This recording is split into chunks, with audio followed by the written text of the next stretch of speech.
అందరికీ నమస్కారం. ఈరోజు మనం ఇక్కడ ఈ డిఆర్ ఛానల్ ప్రెస్ మీట్ పెట్టాల్సిన అవసరం ఏంటంటే, రీసెంట్గా సుబ్బానాయుడు ఈ వర్కులు పరిశీలించి వర్కులు బాగలేవు, నాసిరకంగా ఉన్నాయి అని చెప్పేసి ఆయన చెప్పడం వల్ల వచ్చి ఈరోజు మనం అందరికీ ఇక్కడ కూర్చొని ప్రెస్ మీట్లు పెట్టి ఈ పనులను చూసడం జరిగింది. అసలు ఈ డిఆర్ ఛానల్ 30,000 ఎకరాల ఆయకట్టుతో 14 కిలోమీటర్ల కాలం ఇది. ఈ డిఆర్ ఛానల్ నాకు తెలిసి రాగడి చెల్లికి కాడి నుంచి మొత్తం అంతా నీటి పారుదల ఉంటే ప్రతి సంవత్సరం ఒక్క కారు పడిన కింద రైతులు ఒక్క కారు కాపుకి 2-3 సార్లు వచ్చి దీన్ని పాచిగీసి తీయాల్సిన పరిస్థితి ఉండేది.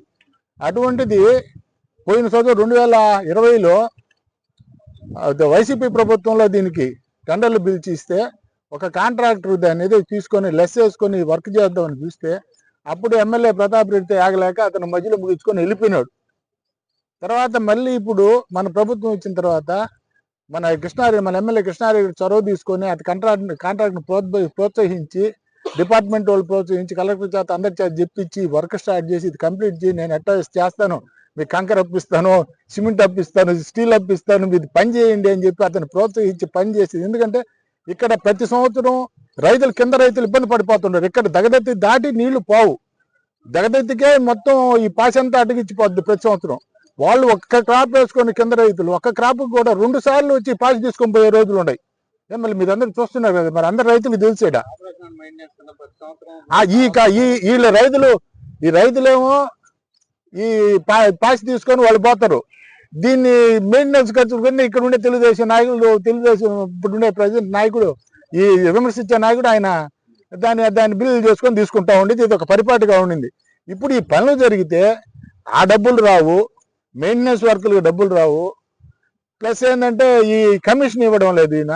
ఇప్పుడు 2020 వర్క్ ఈ 2025లో వర్క్ జరుగుతుందంటే దానికి ఎంత లెస్లో వర్క్ జరుగుతుంది, ఎంత పర్సెంట్ 40%, 35-40% లాస్ట్తో కూడా వర్క్ చేస్తుంటే అది ఎమ్మెల్యే గారి ప్రోద్బలం అతన్ని గట్టిగా పట్టుకొని ఎట్లా వర్క్ చేసి రైతులకు ఇబ్బంది లేకుండా పోతుంది అని వర్క్ చేస్తుంటే అతని మీద ఏదో ఒకటి గెలిపెడతాడు.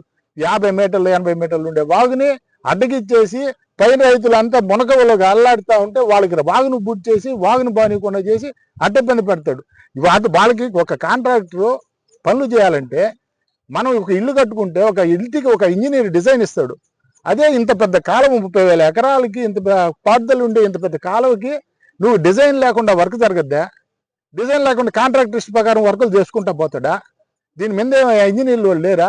అసలు నువ్వు ప్రభుత్వంలో భాగస్వామ్య వ్యక్తివి, నువ్వు ఇటువంటి నాశరకం వర్కులు జరిగితే నువ్వు రా, ఇక్కడే ఊరినిది వచ్చి చూడు, వర్కులు చూడు. మీ అన్న నీటి సంఘం, మీ తమ్ముడు నీటి సంఘం చైర్మన్ ఉన్నాడు, వచ్చి పనులు ఎట్టు జరుగుతుంది చూడు. ఏమైనా ఉంటే నీకు లోటుపాట్లు ఉంటే వాళ్ళకి వివరించు. వాగులు ఎట్టుండేవి చూడు, వాగులు కరెక్ట్గా వాగు సహజ స్వభావంగా ఎట్ట బారోళ్ళు అట్ట పారించండి. నువ్వు కైలేపు వాగులను అడ్డుకిచ్చేసి పనులు శుద్ధంగా జరుగుతుంటే పనులు చేస్తే నీకు మనుగడికి ఇబ్బంది అవద్దని చెప్పేసి ఎమ్మెల్యేకి మంచి పేరు వస్తుందని చెప్పి నువ్వు ఈ విధంగా ఆర్ఎన్బి వాళ్ళు బ్రిడ్జ్ వేసుకుంటే దాని కింద స్లాబ్లు తీసి ఇది డిఆర్ ఛానల్ స్లాబ్ అని చెప్పి పత్రికా విలేకరులను మోసం చేస్తూ జనాలను మోసం చేస్తూ ఈ విధంగా నువ్వు చేస్తే ఎందుకంటే కేవలం నువ్వు వాళ్ళకి కమిషన్ ఇస్తే నువ్వు బాగుంటుంది. నీ చేంజ్ వాళ్ళకి బాగా ఏమైనా క్లియర్ చేయడానికి బాగుపోతే నీకు బాగుంటుంది, లేకపోతే ఇవన్నీ నాసిరకం. అసలు ప్రభుత్వంలో భాగస్వామ్య వ్యక్తి నువ్వు పిలిపించి ఇంజనీర్లు పిలిపించు, మాట్లాడు. ఏమైనా నాసిరకం పనులు జరుగుతుంటే నువ్వు వాళ్ళకి చెప్పి చేయించుకో. నువ్వు ఈ విధంగా పత్రికలకి ఒక ఫోటో తీసి ఒక వీడియో పెట్టుకోవడం, అది తీసుకొని వైసీపీ వాళ్ళకి పోస్ట్ చేయడం, ఆ వైసీపీ వాళ్ళు దాన్ని ప్రమోట్ చేయడం. ఏందా ఇదే? నువ్వు ప్రభుత్వం భాగస్వామి కదా? అదే అవుతున్నా. ఇది అంటే కేవలం సుబ్బానాయుడు కావాలని ఈ పనులు జరిగితే అతనికి ఎమ్మెల్యేకి మంచి పేరు వస్తుంది కాబట్టి ఈ పనులు చేయనీయకుండా ఈ కాంట్రాక్టులను ఇబ్బంది పెడతా దీన్ని ఆపేస్తే ఈ వాగు బాదు, ఆయన కయ్యి బాదు, పనులు అయిపోతే వాగు కూడా క్లియర్ కాదు కదా. పనులు జరగవు. మళ్ళీ రేపు మెయింటెనెన్స్ వర్క్లు ఏమో చేసుకుంటా ఉంటే వచ్చిన బిల్లు తీసుకుంటా జోబులు పెట్టుకొని పోతా ఉండొచ్చు. ఇది ఒక వ్యాపారం, ఇది ఏం లేదు అని నేను ప్రతిపక్షంగా తెలియజేస్తున్నాను.